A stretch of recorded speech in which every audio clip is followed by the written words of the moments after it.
में उपस्थित पुस्तक प्रेमियों, लेखन प्रेमियों और मेरे मित्र डॉक्टर नरेश सिंह जी, चतुर्वेदी जी, शैलेंद्र जी, सबसे पहली बात तो मैं ये बधाई देना चाहता हूँ कि आपने हमारा लखनऊ पुस्तक माला के 36 अंक प्रकाशित करके आपने एक मानक स्थापित किया है और नई दिशाओं की ओर आप ले जा रहे हैं। दूसरी बात कि जो लिखने और पढ़ने का चस्का है उस पर बड़ा भारी संकट है, भारत में विशेष। मैं तुलना नहीं करना चाहता और किसी देशों से, लेकिन जो हम देख रहे हैं वो यही है।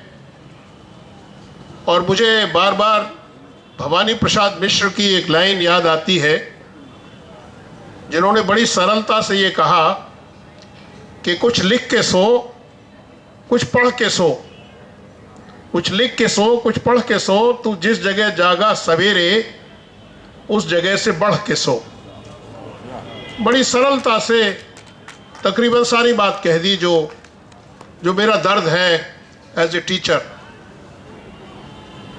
तीसरी बात जो बहुत ही महत्वपूर्ण है वो ये है, जो विचार करने योग्य है, और इसलिए मैं दोहरा रहा हूं कि ये कहा गया है कि writer dies a little less. बड़ा गंभीर विचार है, मेरा नहीं है। फिर जो लिखता है मरना तो सबको है। ये कहा भी गया है, it is mandatory to grow old but it is optional to grow up. यहां से संकट शुरू होता है और शायद इसी संकट से ये बात निकली है कि writer dies a little less, और जो मैं समझता हूं बड़ी समझने की जरूरत है। लखनऊ में एक बार हम लोगों ने एक प्रयोग भी किया पढ़ने के ऊपर, मैं उसकी कोई चर्चा नहीं करूंगा, लेकिन मैं समझता हूं और प्रयोगों की आवश्यकता है। अगली छोटी सी बात कि जो समसामयिकता की हम बात करते हैं, उपादेयता की बात करते हैं, बिना उसको निगाह में रखे गाड़ी चलेगी नहीं आगे। जो आईटी से हम परिचित हैं और ये जानते हैं सीधे शब्दों में कि फासले की मौत हो गई है। The distance has no meaning. लेकिन संकट कहां है? संकट यह है कि हार्डवेयर और सॉफ्टवेयर से तो हम परिचित हैं, टीआरपी से परिचित हैं, जो दिखेगा वो बिकेगा, इससे परिचित हैं। लेकिन जो उसका आगे का संकट है, जो हार्डवेयर और सॉफ्टवेयर तो बहुत बढ़िया है, लेकिन जो दिमाग के अंदर है वेटवेयर, वहां संकट है कि वो आंख पहले कह रहा हूं मैं क्योंकि टेलीविजन का जोर ज्यादा है, आंख और कान पे बात आके रुक जाती है। और यूं तो 25,000 किलोमीटर चुटकी बजाते ही समाचार आईटी का पहुंचता है, लेकिन आंख और कान पे आके रुक जाता है। और आंख और कान से जो वेटवेयर का डिस्टेंस है, मेरा ख्याल है 1-2 सेंटीमीटर होगा। तो 25,000 किलोमीटर तो दौड़ रहे हैं हम, लेकिन 2 सेंटीमीटर का फासला तय करने में थोड़ी मुश्किल आते हैं। और मैं समझता हूँ ये उपादेयता का संकट है और जिस पे हमें विचार करना पड़ेगा गंभीरता से, तभी गाड़ी तेज चलेगी। इसलिए मैं कह रहा हूं,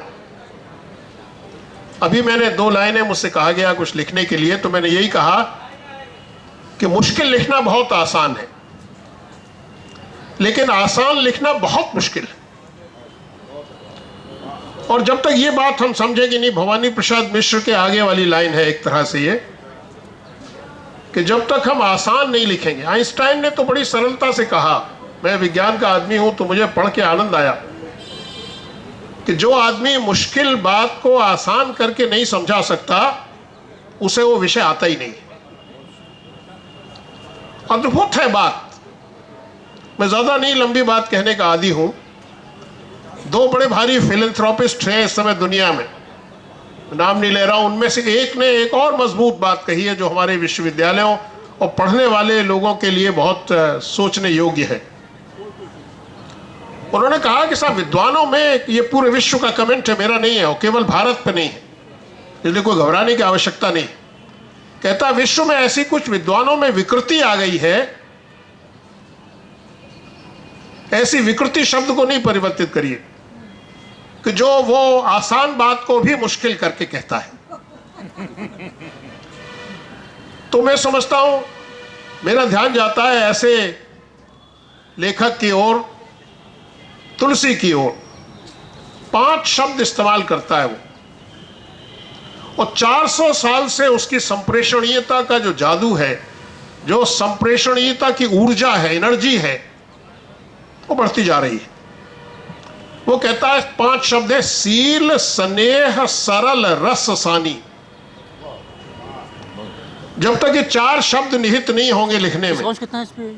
पूछ रहे हैं। सील, स्नेह, सरल, रस, सानी, तब तक मैं समझता हूं ये कष्ट बना रहेगा, जो आइंस्टाइन और ये सारे लोग कहते रहे हैं। और मैं समझता हूं लखनऊ में भी हम इसका एहसास कर रहे हैं। और इतने संकटों के बीच में आप लिख रहे हैं, 36 प्रकाशन कर चुके हैं, बधाई के पात्र हैं।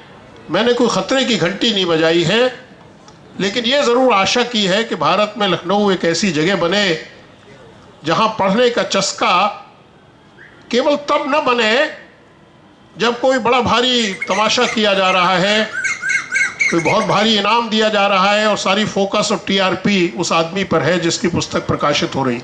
मैं उस तरफ नहीं कह रहा हूँ, मैं उस तरफ कह रहा हूँ कि पढ़ने और लिखने का जो तौर तरीका है, वो तौर तरीका हमारे सांस से जुड़ जाए, हमारे सांस लेने और सांस निकालने से जुड़ जाए।